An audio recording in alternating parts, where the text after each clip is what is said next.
chers compagnons qui m'accompagnent tout au long de ce voyage. Bienvenue sur ma chaîne. Je suis le fondateur de l'organisation Jésuitisme.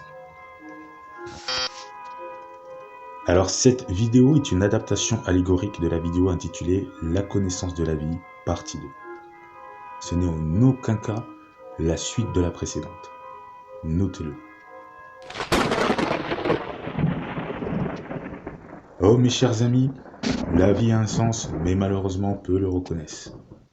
Les sentiments positifs s'épanouissent, mais peu les reçoivent. Plongés dans la sombritude, peine s'en sortent. Avitaillés d'espérance et aboutissant au dénouement, les voilà pleins d'arrogance, bruissant de consécration. Et pourtant il leur a fallu d'un désir éphémère pour se laisser absorber encore une fois dans les ténèbres, puis l'amertume. Les voici à juste droit, disgraciés. Ils seront malheureusement aspirés dans la fournaise et ils demeureront indéfiniment sans recevoir de bourse. Alors mes chers amis, chaque acte a des conséquences, sachez-le. Vous devez prendre conscience que les décisions que vous prenez affectent votre vie et bien plus encore. Dès le moment où vous vous projetez dans votre pensée, due à une idée passagère ou autre, ou plus particulièrement due à une émotion, vous y créez une bulle, un cercle imaginaire, avec à l'intérieur des chiffres, des informations, une énergie, représentant votre état émotionnel ou données émotionnelles. Ça va par la suite affecter votre corps. D'ailleurs, le foie et la foi sont principalement les causes alarmantes. On peut, par l'augmentation de la masse du foie à charge de données reçues, on peut identifier ou décoder par ce moyen le caractère d'une personne. C'est pourquoi quand on éprouve de la colère ou du stress, on ressent souvent des palpitations au ventre. Donc sachez avant tout que vous n'y échapperez pas. Vous vous rendrez compte. Peu importe si vous vous cachez ou non, vous vous rendrez compte. Tout est scellé. L'expression de votre visage, les lignes qui se dessinent, comme un écran de télé, reflète ces données. Pensez-vous vraiment y échapper ?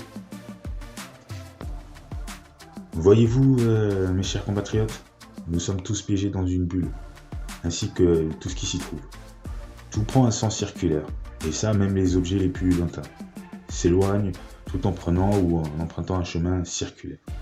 La vie est un cercle de temps programmé jusqu'à un temps défini.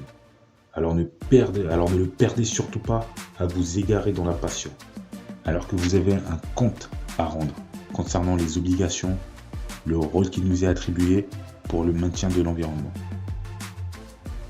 Regardez comme les ténèbres abritent d'innombrables populations ou communautés. Regardez comme ces communautés remplissent leur mission. Ce ne sont que des énergies, comme nous. D'ailleurs, tout est énergie. Pour le comprendre, il faut remonter à l'origine, lorsque tout n'était que énergie, et que par une influence due à un phénomène d'agitation thermique, et par ce changement de température, l'énergie est devenue matière. Elle s'est en quelque sorte solidifiée.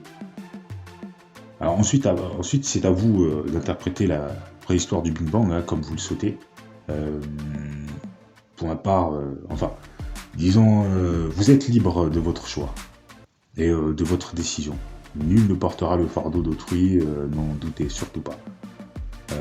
Mon but est seulement d'ébranler votre curiosité pour que vous-même vous puissiez faire des recherches à partir des idées que je cite dans chacune de mes vidéos. Et pour ceux qui n'ont jamais eu l'occasion de s'intéresser de près à ce genre de sujet, c'est le moment d'en profiter. Surtout que pour développer ses capacités et réussir à faire des choses extraordinaires, voire surréalistes, il faut avoir une bonne connaissance sur la vie qui nous entoure.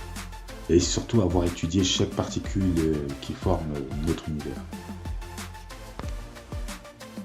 Alors comme je le disais, chers compagnons, nous vivons dans une bulle spacieuse qui se délimite par sa température exceptionnelle et par sa sombritude ou gérer sa noirceur, ou non, plutôt son obscurité.